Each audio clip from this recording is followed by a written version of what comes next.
Third part. That awful scream seemed to trail on forever. Both her hands were over her mouth, and she looked out through bloodshot eyes full of madness. Slowly her hands came away again. Perhaps some sort of weird aura radiated from her form, because Dee's right hand still gripped his sword hilt. No. Iriya's voice was like that of a withered crone. She backed away. Her movement suggested there was something right in front of her she needed to escape.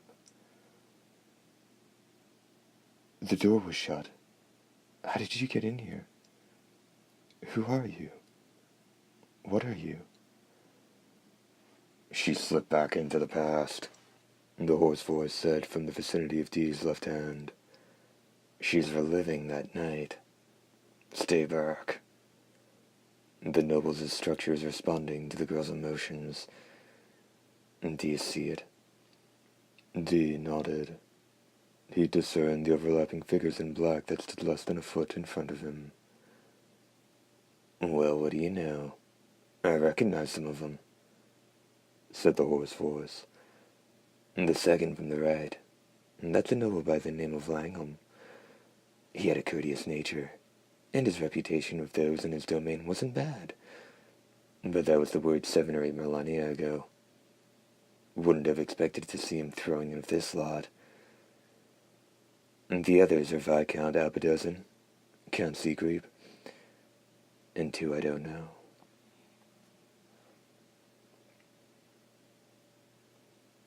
The man at the forefront closed his hand tight around Iriya's throat. The illusion threatened to become reality. Keep away from me, Iriya cried, her right hand darting to her hip before stark flash mode through the torso of a figure in black. Reality threatened the illusion as well, and the attacker faded away. At that same instant, Iriya turned toward Dee. There was definite madness in her bloodless face, and her burning eyes fired boundless animosity at the young man called Dee. There it is, the hoarse voice said with apparent satisfaction. There's the face of a hunter.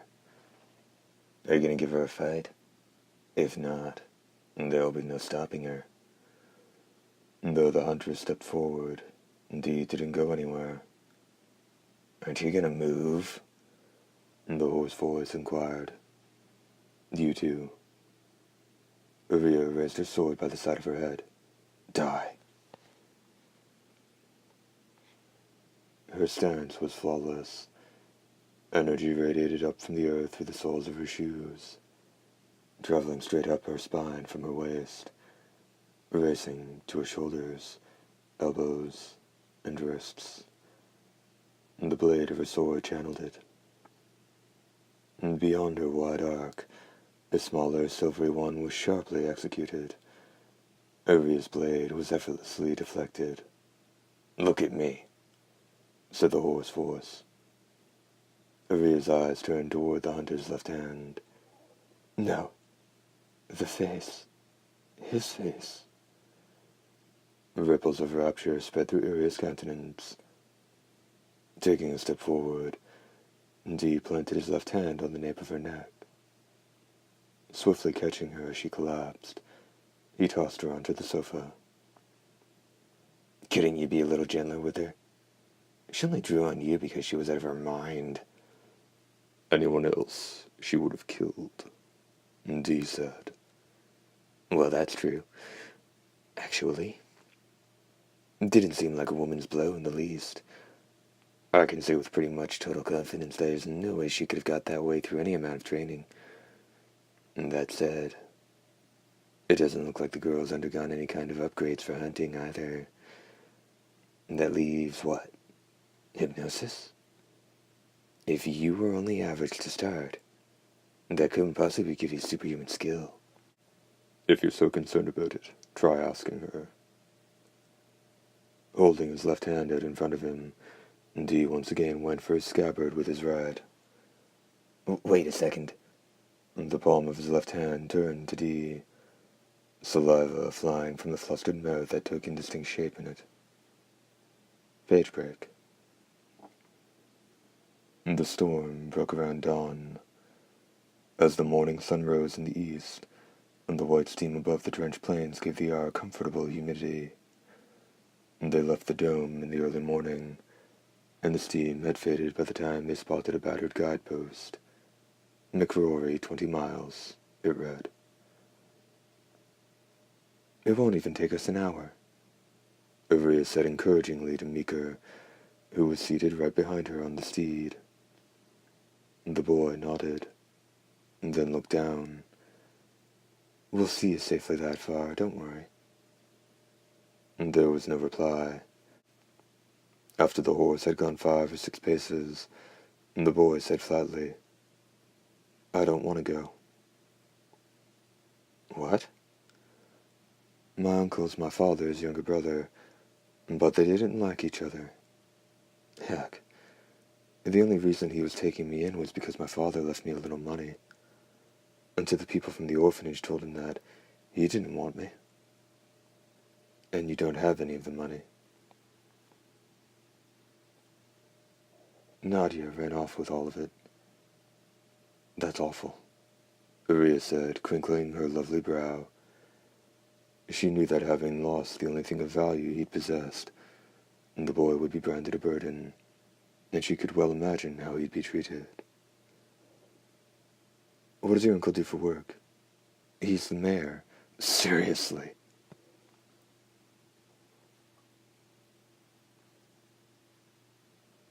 The mayor of McRory, and yet he was refusing to take you in. Though there were plenty of things Iriya wanted to say, she stopped herself. Even though she was on his side, she knew anything she'd say would wound Meeker. Everyone except family is dead weight, and when it comes right down to it, killing family is not a problem either. Iriya shut her eyes, and to her right, there was an oddly amused chuckle from Dee's left hand. Even at his age, he's seen nothing but trouble.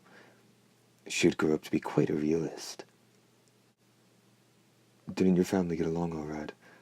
Iriya said to change the topic. Not really, he said to the warrior woman, who was looking up at the heavens. My father was in charge of the village treasury, and he and my mother didn't see eye to eye. They fought a lot. My mother even shot him with a gun. Sounds like a million laughs. But everybody said that was to be expected. Since she was from the capital, she should have known from the start she wasn't cut out for living way off in a little frontier village. I think so too. After all, whenever she had any spare time, my mother would sit by the window and sing songs from the capital. Iriya let out a sigh, taking care the boy wouldn't notice. What did Meeker make of his mother, who had no escape from reality but her songs? How did he feel when he heard her singing? So your mother... The boy started speaking, cutting off Iriya. She took the village's money and ran off.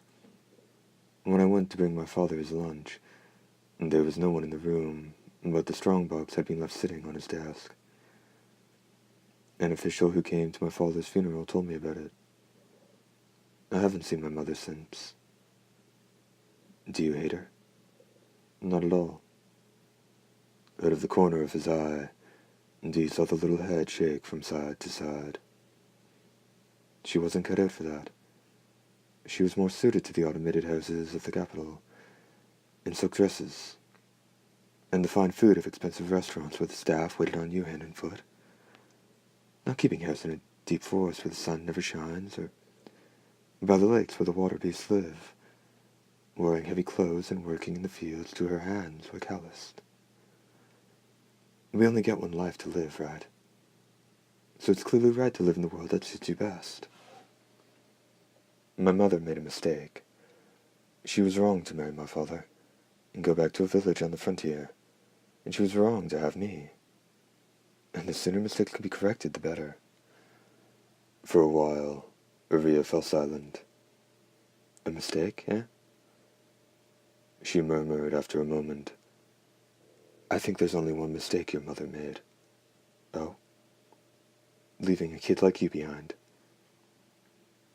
Mika laughed sadly. That's nice of you to say. I like you, lady, but we have to put ourselves in her shoes. That's right. You must take after your father, I'm sure.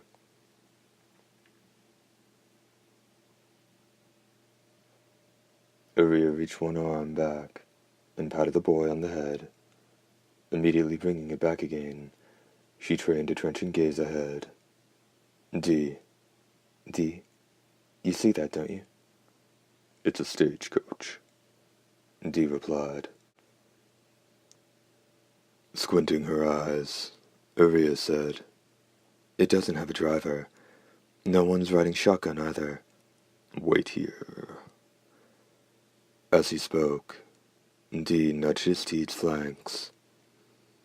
Quickly closing on the coach, he seized the reins and stopped the team of 4 cyborg horses drawing it. Quickly, he opened the door. Seeing that he was looking in her direction, Iriya advanced on her horse. Pulling up alongside Dee, she peered in through the open doorway. The seats were empty. There's no one inside. They weren't attacked either. There's no sign of anybody on board. The horses somehow ran off of the coach. Without anybody noticing? Hardly seems likely, does it? Stagecoaches would usually stop for an hour for feeding and maintenance of the team, 99% of which involved work on their legs, at specialized factories in town, as well as to follow. At specialized factories in town, as well as to allow the passengers time for a break and a meal. When the passengers were staying for the night, their departure would be put off until the following morning. Aside from the nobility's teleporters and mock cars, the predominant means of transportation on the frontier was cyborg horses. There were more than a few cars powered by steam, gasoline, or other fuels, but in terms of range, performance, and dependability, they couldn't compare to cyborg horses. As a result, horse maintenance was of the utmost importance. Large towns, of course, had factories for upgrading, inspecting, and repairing cyborg horses, while in smaller towns someone could be hired to do repairs. But the purchase of a new steed would usually entail paying a price far beyond legal guidelines. Guidelines. If, while out in the wilderness, someone should meet with an unexpected misfortune that killed their steed, they would have little choice but to walk however many hundreds of miles to their destination. The chance of running into a horse trader roaming the frontier in search of such travelers were less than 1 in 100. A full team of 4 horses, with a coach attached, didn't just run out of any town where people were thinking straight. A full team of 4 horses with a coach attached didn't just run out of any town where people were thinking straight. Something's happened at McRory, Iriya said, training an even sharper gaze forward. I'll go on ahead. You two wait here. Don't go near the town. As Dee wheeled his steed around, Iriya protested. No way, I want... Dee was already galloping away, but his left hand was pointed in her direction. On noticing what his finger indicated, Iriya stopped her right foot from prodding her horse's flank. It was Mika. As her eyes followed the black-clad figure of beauty, rapidly dwindling in the distance, Iriya muttered to herself, Are you cold-blooded, warm? I just can't tell. Chapter 2, End.